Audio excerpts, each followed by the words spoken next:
दोस्तों आज की कहानी का सारांश महाराजा विक्रमादित्य के 23वां ज्ञान, जिसमें आप इस 23वें ज्ञान में 4 बातें ऐसे सीखने को मिलेगी जिसे जानकर आप अपने जीवन में अपने बच्चों को, अपनी पत्नी को, अपनी बेटियों को एक सफल नागरिक बना सकते हैं, जिसे सीखकर उनके जीवन में कभी कोई कष्ट ही नहीं आएगा।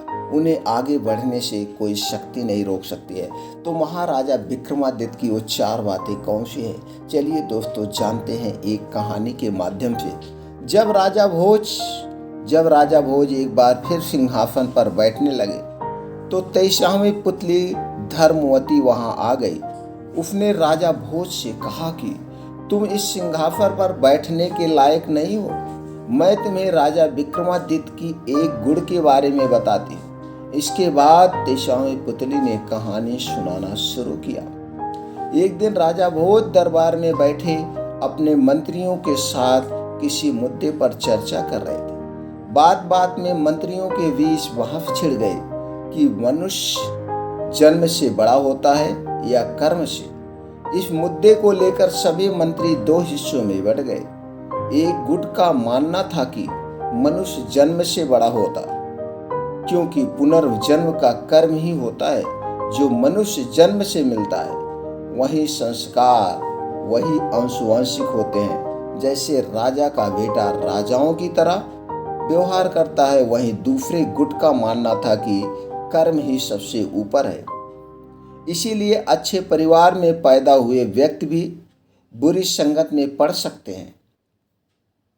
इस पर पहले गुट ने तर्क दिया कि फिर भी परिवार से मिले संस्कार कभी कष्ट नहीं होते हैं, कभी भी नष्ट नहीं होते हैं। जैसे कमल का पौधा कीचड़ में रहकर भी शुद्ध होता है, गुलाब कांटों में खिलकर भी सभी को पसंद होता है, चंदन के पेड़ पर सांप रहते हैं फिर भी चंदन की खुशबू कम नहीं होती है। दोनों गुट अपने अपने मत को पूरा तर्क के साथ रख रहे थे और राजा विक्रमादित्य ये सब चुपचाप बैठकर सुन रहे थे।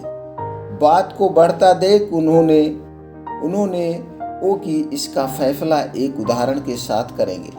उन्होंने सारी चीजें सुना और उसको कहा कि यह फैसला एक उदाहरण से किया जाए। उन्होंने तुरंत आदेश दिया कि जंगल से शेर का बच्चा पकड़कर लाया जाए। राजा का आदेश मिलते ही सैनिक जंगल से शेर का नवजात बच्चा उठाकर ले आए। फिर उन्होंने एक गडेरिये को दरबार में बुलाया और उसे शेर का बच्चा देते हुए कहा, इसे बकरी के बच्चों के साथ पालना। गडेरिये की समझ में कुछ नहीं आया, लेकिन राजा के आदेश को न मानना उसके बस में नहीं था। इसलिए शेर के बच्चे को साथ ले गया और बकरियों के साथ पालने लगा। उसे भी भूख लगने पर बकरियों का दूध पिलाया जाता था। कुछ और बड़ा होने पर वो दूध तो पीता रहा, लेकिन हरी घास और पत्तियों की तरह देखता भी नहीं। फिर एक दिन राजा विक्रमादित्य ने गडेरिये को महल में बुलाया और शेर के बच्चे के बारे में पूछा। गडेरिये ने बताया कि शेर का बच्चा बिल्कुल बकरियों की तरह व्यवहार करता है, लेकिन हरी घास नहीं खाता है। उसने राजा से अनुरोध किया कि शेर को मांस खिलाने की अनुमति दी जाए। इस पर राजा विक्रमादित्य ने कहा कि उसका पालन पोषण सिर्फ दूध पर किया जाए। गडेरिया सोच में पड़ गया।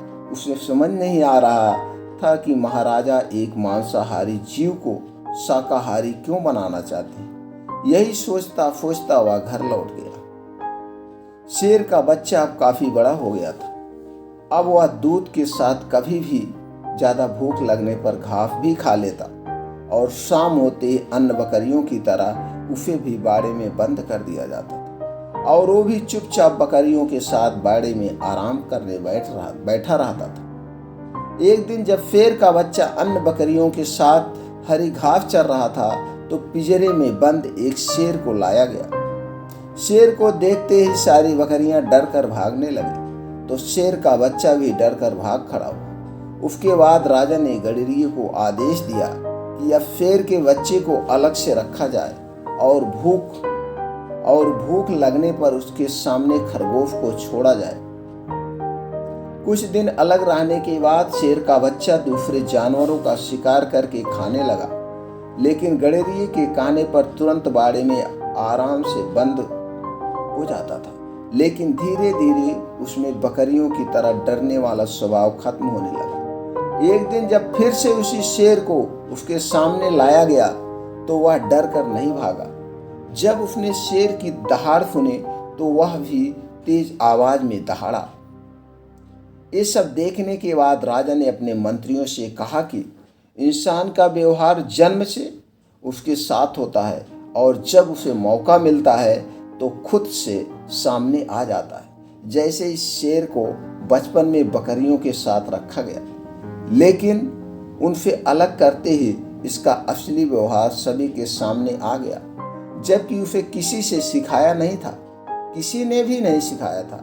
इसलिए मनुष्य का सम्मान भी उसी के कर्म के अनुसार किया जाना चाहिए। हालांकि सभी राजा की बात से सहमत हो गए, लेकिन एक दीवान ने कहा कि राजकुल में पैदा होने वाला ही राजा होता है, वरना 7 जन्मों तक कर्म करने के बाद भी कोई राजा नहीं बनता है। इस बात पर राजा विक्रमादित्य ने मुस्कुरा दिया। समय बीत गया और एक दिन उनके दरबार में एक नाविक राजा को भेंट करने के लिए सुंदर फूल लेकर आया। दरबार में मौजूद सभी लोगों ने पहली बार इतना सुंदर फूल देखा था। राजा ने सैनिकों को पता लगाने के लिए भेजा कि ये फूल कहाँ उगता है। सैनिक उस दिशा में नाव लेकर बढ़ने लगे जिस दिशा से फूल बहता हुआ था। बहते बहते नाव उस जगह पहुंची जहां से यह फूल लाया गया था। वहां का दृश्य देखकर सैनिक हैरान रह गए। वहां एक पेड़ से योगी उल्टा लटका हुआ था और जंजीरों से जकड़ा हुआ था। जंजीरों के कारण उसके शरीर पर गहरे घाव बन गए थे। उन घावों से खून टपक रहा था, जो नदी में गिरते ही लाल रंग में फूलों में बदल जाता था। वहीं पास में कुछ साधु बैठकर तपस्या कर रहे थे। यह सब देखने के बाद सैनिक फूल लेकर दरबार लौट आया और सारा किस्सा राजा को बताया। ये सब सुनने के बाद राजा विक्रमादित्य ने उस दीवान की तरफ देखा जिसने कहा था कि राजा का बेटा ही राजा बनता है। महाराज ने उस दीवान को समझाया कि उस उल्टा लटका हुआ योगी मैं हूँ और वहाँ जो सन्यासी थे वो तुम सब दरबारी हो।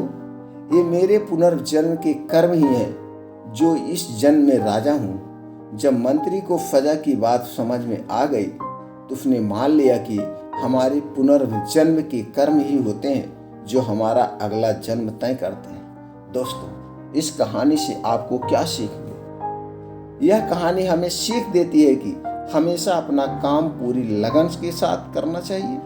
कठिन परिश्रम का फल एक ना एक दिन जरूर मिलता है। साथ ही जब हमें सही अवसर मिलता है तो हमारा असली व्यक्तित्व सामने आ ही जाता है। दोस्तों, इस कहानी से आपको क्या सीख मिली? इस कहानी से आपको क्या जानकारी मिली? हमें कमेंट सेक्शन में ज़रूर बताएं। अगर ये कहानी आपको अच्छी लगी हो तो अपने पूरे परिवार को सुना देना, अपने यार दोस्तों को सुना देना और जितने जानने वाले हैं सबको सुना देना, क्योंकि उनके अंदर भी वो भी जान जाए कर्म और फल क्या होता है। दोस्तों, फिर मिलते हैं ऐसे ही और ज्ञानवर्धक कहानी के साथ अगले वीडियो में।